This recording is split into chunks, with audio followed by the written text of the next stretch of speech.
Hey friends, well it's January the 7th, day 7 of our journey on our voyage through the scriptures. And if you made it this far, congratulations. We've only got 51 more weeks to go. So hang on. And if you're finding it a challenge to stay with it every day and you feel like you've skipped a day and you're behind or whatever, don't worry about it. Just jump in wherever we're at and continue on with us. And I promise you'll be blessed. It's better to get some of the word in than none of the word in. So make it a priority in your life and continue to work at the daily Bible reading. So today we're covering Job chapters 14 through 16.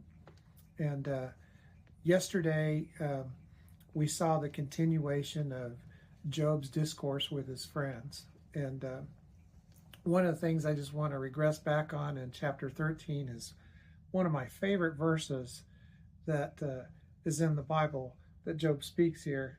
Comes in chapter 13, verse 15. Though he slay me, I will hope in him. Man, I hope I can be that kind of guy. That no matter what's going on with my life and the people around me, the circumstances around me, I just want to have that kind of hope. That's an encouragement to me. That's something I picked up from yesterday's reading. So today we get to Job kind of continuing in on that hope, but with sort of a different spin on it. Chapter 14, he continues to go talking about the woes of his troubles and kind of getting to the point, sort of ask the question, God, why don't you just kill me? Why don't I just die? When a tree gets cut down, there's hope for that tree because even though the top of the tree is gone, it'll root again and start to grow again. You've all seen this in your yard when you're mowing. You run over a little tree thinking that's the end of it, and then a few weeks later it sprouts up and there's a lot more shoots coming up. Well, that's kind of the picture Job paints in part of this here. But he also continues on, when lakes dry up and rivers stop flowing, they could always be restored with rain. But when a man is cut down, what is there? Does he hang out in Sheol? What's the deal?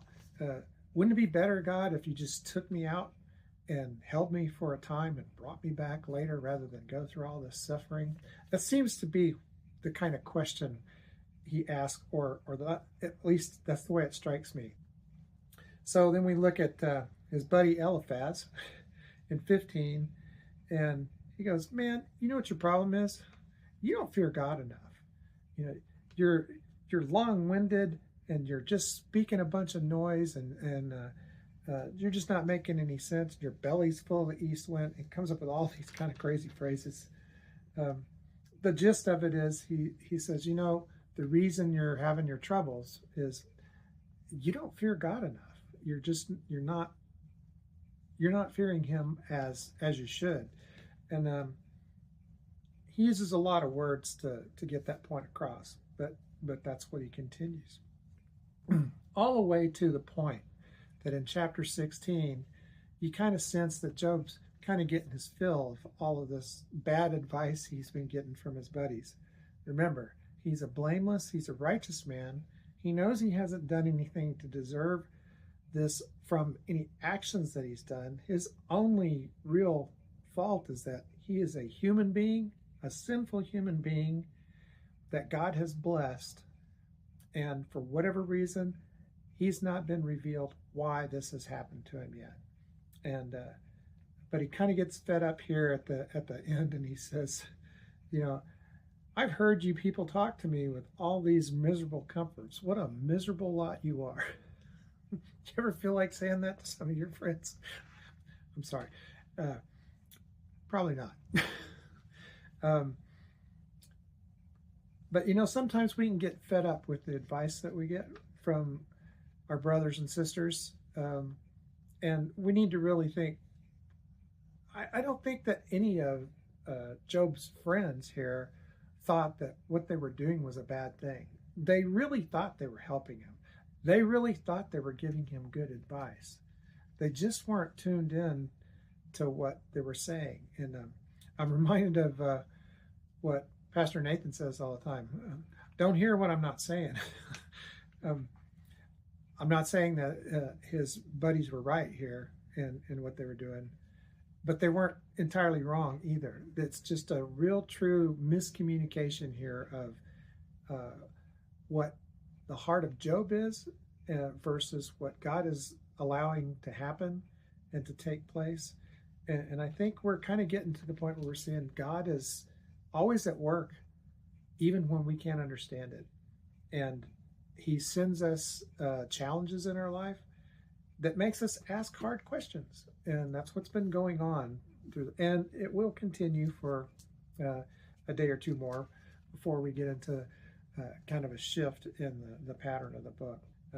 I think we need to take a lesson from Job here, to keep our focus on God, to keep our focus on him, and no matter what, keep our hope in him, even though it looks hopeless, even though it looks bad, but to keep our focus and our thoughts on him. And with that note, I'll look forward to tomorrow's reading. We'll find out what happens in this story. But I would say always look for something that applies to what you're going through in your life, or what you've been through in the past, what you may be facing in the future. And know God's got your back no matter what. We'll see you tomorrow, friends. Have a great day.